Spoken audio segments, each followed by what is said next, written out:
Greetings, fellow gorehounds, and welcome back to Blood Splattered Vlog. I'm the Horror Guru. And I'm Count Jackula. And we just watched Monster Party, a movie I literally found out about earlier today when it went on Shudder.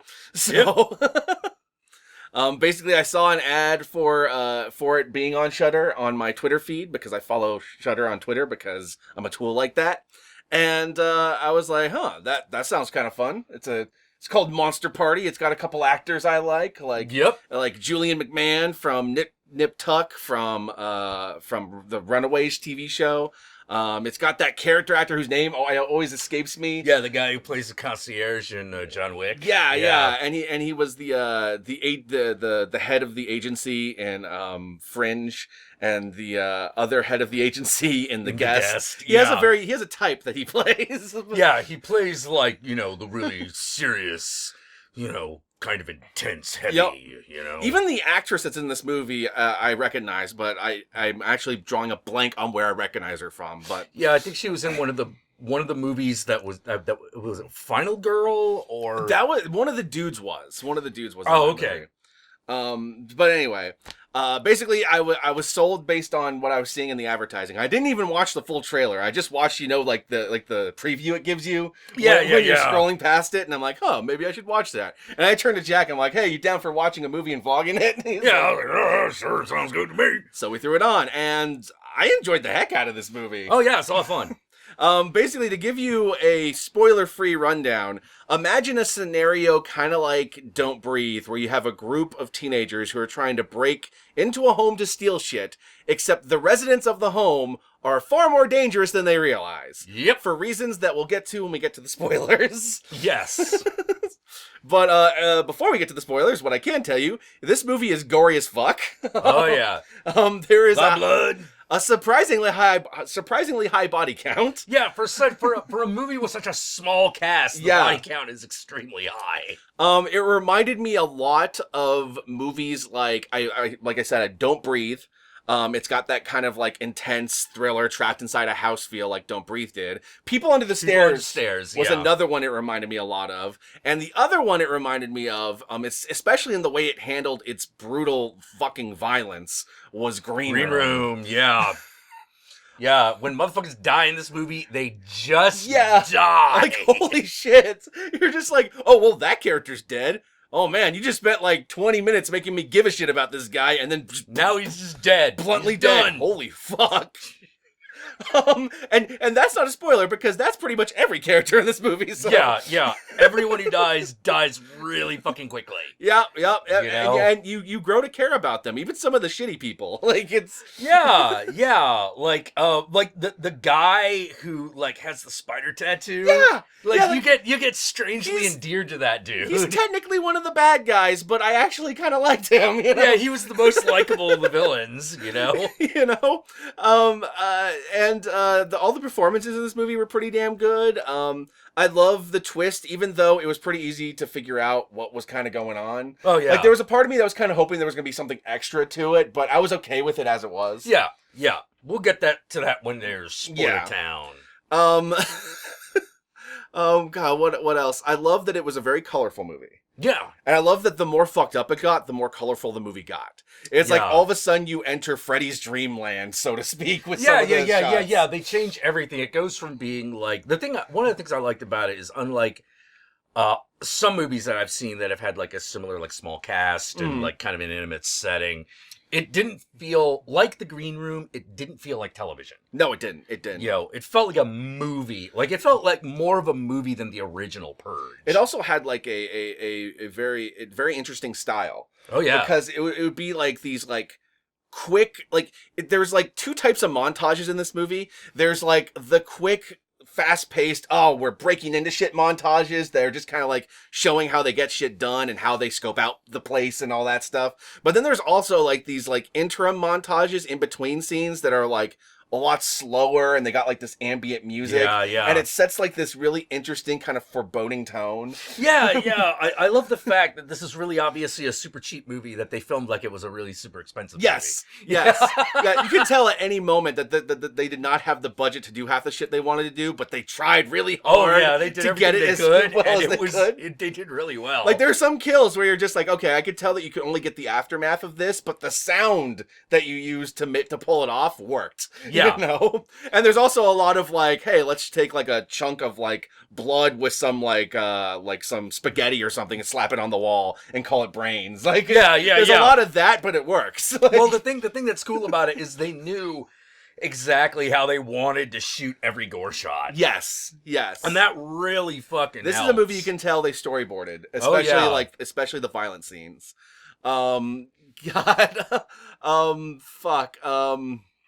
And they knew how horrible every death needed to be. Yes. That was nice. There are some where you get more intimation of the violence than actually seeing it, and some of those are even more effective than some of the flat out violence. I think the main one that happens in is the most memorable fucking death in the movie, because it's the one that you're not expecting. Yep. Hardcore. Damn. And there are a lot that are just good fun. Yeah, absolutely. That's the other thing about this movie. It's an intense thrill ride that's super fucking gory. And even though I wouldn't say it was like scary, but it was fun. Oh yeah, no, I don't think this was like Green Room was scary. No, Green Room's terrifying. Yeah. But no, this one wasn't very obviously intended to be more funny and thrilling than terrifying. Absolutely. So I highly, highly recommend Monster Party. It is currently available on Shudder. I do not know if there's any other way to watch it, but if there is, feel free to find it. If it's on Shudder, you can usually also rent it on Amazon That's true. Prime. That's true. Usually it's available on Amazon as well. If you've watched more than like 2 movies on Amazon Prime that were on Shudder, you might as well just get the Shudder subscription. Yeah. That's you'll be spending about the same amount of money. We are not paid by Shudder. We are just fans. No. We're just fans. Although, hey, you want to kick us a sponsorship money? Hell yeah, Shudder. We're in. We'll do it. So I guess I don't know what more to say other than let's move on to the spoilers. Yeah, let's take the crazy, get in the car and drive to Spoiler Town.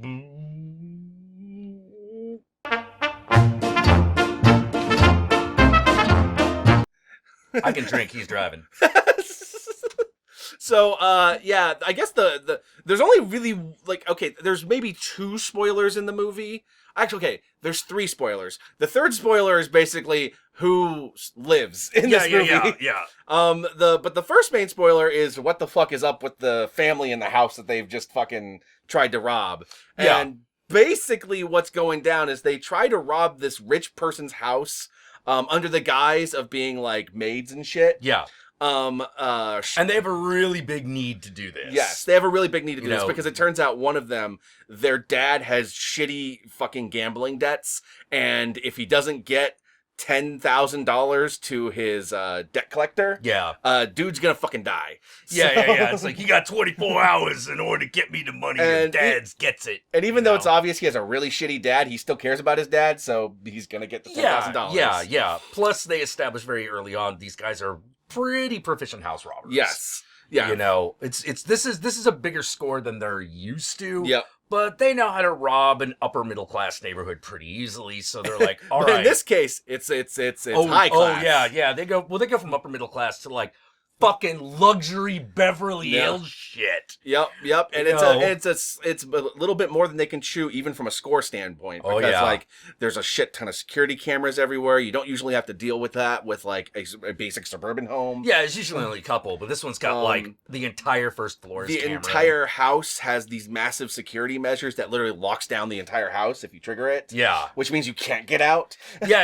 And they discover, and a lot of this they have to discover on the fly because they haven't really had a chance to case the joint. Only one of them's been there because she's the one that originally had the maid/caterer job. Yeah. She's been to this house before, and that's why they hired her again. But not with the intention of robbing it, so she hadn't really scoped it out, just been there. Yeah. So it's like, okay, well, if they basically do this quick process of elimination, okay, well, if there's this, and this means it's going to be one of these 3 things. Yep. And so That, and we're gonna kill Dad if you don't fucking do it. They're reasonably confident they can get away with it, and they really, really want to. But, unfortunately for all of them, it turns out that the party that they are catering is a party that is actually a gathering of addicts that are celebrating their sobriety. But they're addicts, but the thing is you find out real quickly is like, okay, they're addicts, except they're snorting coke and drinking. So what are they addicts of? Yeah. And an astute viewer watching will probably figure out real quickly, they're fucking murderers. Yeah. They are serial killers. You know? And their addiction is serial killing. Every single one of them is a serial killer to some capacity. Yep. And they're all kind of gathered by this one, I don't know what you would call him, like a cult leader. Well, he's like the AA sponsor guy. Yeah. You know, he's created an AA for like which is homicide, which is the guy from John Wick. Yeah. And Serial Killers Anonymous, you know. And so obviously, when shit hits the fan in this movie, they're trapped inside of a house full of serial killers. Because obviously they're going to trigger the alarm somehow. Yeah, and it's going to lock down the entire house, and so no one can leave. And so it is a contained thriller now with them and a house full of serial killers, most of which are part of the same family. Kind of like, almost like rich fucking Texas Chainsaw family. Yeah.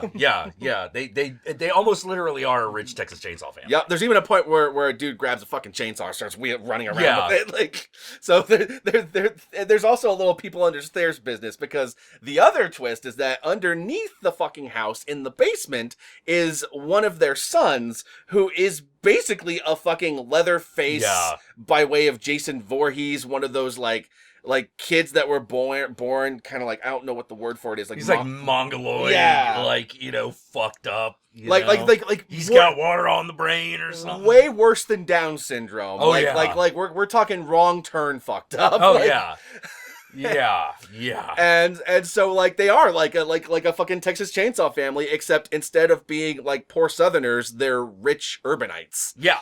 Rich Californians. Which is a nice twist. Yeah. It's a nice twist. It was a lot of fun. And there's also a lot of great like class commentary in this movie as a result of that. But it's not like as hardcore as People Under the Stairs is with that, because at the end of the day, this is a movie about watching people die. Yeah, more than anything. Yeah, as opposed to, you know, making a point about urban blight and all that shit, you know. But goddamn, like when shit starts hitting the fan and all the killers start turning on one another because half of them are happy with their sobriety and the leader doesn't want them to go against their sobriety, but the other half just kind of wants to be killers because it feels so fucking good. And body count just starts rising. Yeah, it just starts rising. You have a grand total of like, I think we started out with like 10 characters. Something like that, yeah. We whittle our way down to a real low single number. Yep. And there are characters that like for example, there's a character that you're looking at and go like, okay, obviously she's going to be the final girl. Even though we're learning more about this other character, she's going to be the final girl, right? She's pregnant. Like she's got the boyfriend who's obviously going to die. Yeah. You know, like she's obviously going to be the final character. No, that fucking character dies fucking brutally. Yeah. Fucking, she does not she gets make her it. fucking face eaten. Holy shit. Yeah. Like, fucking mongoloid Leatherface dude just fucking rips her face off. Oh god, that was gnarly. Oh my God. I was not expecting her to die either, because she had like everyone's gonna do everything in their power to protect her. Well, yeah, because you think like it's gonna come down to like her and the friend who's not the boyfriend, and you think that's what it's gonna be, but no, that's not how it ends up. I love the power struggle between Patrick, the guy played by Julian McMahon, and the dude from John Wick. Yeah. Because Patrick wants to, you know, he wants to embrace his serial killing. He's like, and he also feels that like, well, the only way out of this scenario, since they've been caught robbing, and since his son triggered this whole thing by killing the boyfriend of the pregnant girl. Yep. Because he couldn't hold it in, so to speak. He feels like the only solution to this scenario is just to kill them all. Whereas, black dude, fucking dude from John Wick, feels that there is another solution. Yeah, there are other ways that we could do this. Without killing our sobriety. Which creates a power dynamic between them that comes to a pretty fucking explosive head. Yeah. Yeah, and the funny thing is the John Wick dude's plan was, we know why that wouldn't have worked. Yes. But it was a good plan in general. Honestly, his original plan of his fake plan of paying them off might have worked better than his intended plan. Yeah. Because if you pay them off enough, there's a chance they might not fucking speak about it, but in that other scenario, you're counting a lot on them becoming junkies. Yeah. You know, because basically he has this other plan where he's gonna like inject them with a shit ton of drugs, and they're gonna get arrested on drug charges, and then like just start babbling on and shit like that. And I'm like, yeah, but that's counting a lot on them being A, incoherent, and B, getting arrested, and C, turning into junkies that no one trusts after that. Like, it's just, yeah. It's like, well, maybe, there's way too many factors there where paying them off is at least cleaner. Yeah.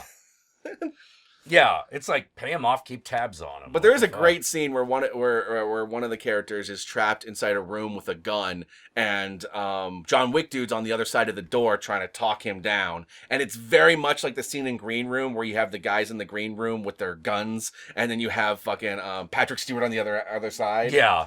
Same kind of like tension going back and forth. And you also know that you can't trust anything dude says because he's a fucking killer. Because he's a serial killer, and at the end of the day, even if he is honest about his fucking I'm gonna pay you off, which he isn't, but even if he is honest about that, you have no way of trusting that he's not just gonna kill you so he doesn't have to pay you. Like, exactly. You know, like we as the audience have a better idea that he'll keep at least that level of his word than the character. Because he seems pretty dedicated to not killing. Yeah. Until he kills. yeah, until he gets pushed too far. Because there's a couple of douchebags in that are at this party. Like, Yuppie Fox. Oh my Rich, god. Rich, yuppie bro dudes. Yeah, complete bro douche. Everything. Like, these are obviously two guys who have gotten away. They're very young. They're like maybe late teens, early 20s, and they have basically gotten away with everything because they have money. Yep. You know. Yeah. These aren't the fucking like pull yourself up from your bootstraps serial killers who became rich. Fucking Patrick Batemans. These are Patrick Batemans. Yeah. They just fucking come for money. You know, like, oh man, they of course they get it. They get it. Man, especially that one dude with the chainsaw. Oh my god, like their deaths are so humiliating. There's even a scene that's kind of like a Saw-like scene in which one of them sets up a trap where two people have to decide who lives, and that scene was pretty intense. yeah, that was pretty good. It was a very simple trap, you know. Basically, two people are on chairs, suspended. They're strapped down to chairs overlooking a pool. Whoever cuts the rope first causes the other person to fall in and drown. That was now, of course, guy has no intention of letting either of them live, but he just wants to fuck with them until he does. Yep. Like, it's, Yep. I love the whole family arguing over the killing over the movie. I thought it was really funny. It's like a family quarrel, but like at the end of the day, it's a fucked up scenario what they're quarreling over. Yeah. They're quarreling over whether or not they should kill people. Yep. You know, and you're like, okay.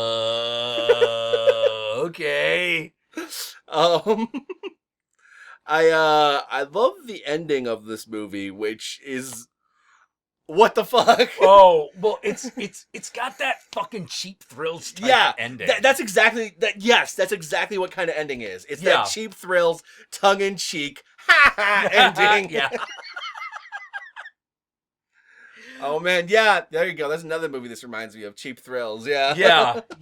Because after the one guy survives, he just goes on a killing spree of his own. Well, he goes, okay, basically, what ends up happening in the movie is, at the end of the movie, you'll have to watch the movie to find out how it all plays out, but at the end of the movie, all that's left is the mom, her daughter, and the dude whose father was being, the dude whose father's gonna die if he doesn't end up with $10,000. And the mother, after killing her son and saving her daughter, who kind of likes the kid, and the kid, after saving both of them, Basically, it's just like, all right, how much do I have to pay you so you don't talk about any of this? And so he gets his $10,000 and a free car. Yeah. But instead of paying $10,000 to the dude who his dad owes money, he goes into the fucking nightclub with a katana that he got over the course of this fucking night and just slaughters everyone in the club. Oh, yeah, jeez. Yeah, the murder button is just on now. Yes. Oh, wait. Got this thing set for murder. Yes, absolutely. So, yeah, I fucking love this movie. This movie is just like, to go by Jackula's scale, this gets the fucking horns. It is a blast. It is gory. It is super fun. The acting is great. The cinematography is great. And while it is really low budget, they do a lot with a little. Oh, yeah. So definitely, if you have a Shudder subscription, check this out. And if you don't have a Shudder subscription, get one so you can watch it. Yeah. So where can they find you, Count Jackula? You can find me here on YouTube. I'm Count Jackula. You can find me on Twitter, on Instagram, and I stream every Thursday at 6 p.m. and Sunday at 9 p.m. Pacific Standard Time. And I'd love to see you there. And you know me, I'm the Horror Guru. You can find me at the Horror Guru on Twitter, on Twitch, on Facebook, here on YouTube. Just look up the Horror Guru or Blood Splattered Cinema, and I'll be there. And as per usual, do not forget to like, comment, subscribe, and to ring that notification bell so you're notified of my videos immediately upon their upload. And if you're not subscribed to our Patreon but want to support my show or Jack's show, both of our Patreons will be listed in the description below for you to check out. And even if you can only donate $1 every month, $1 goes a long way. That's right. We got that Patreon. Yeah, we got the Patreon. Sorry, we're a little loopy because we had to re-record this whole ending, so it is what it is. So with that all said, peace out, my fellow gorehounds, and I'll catch y'all later.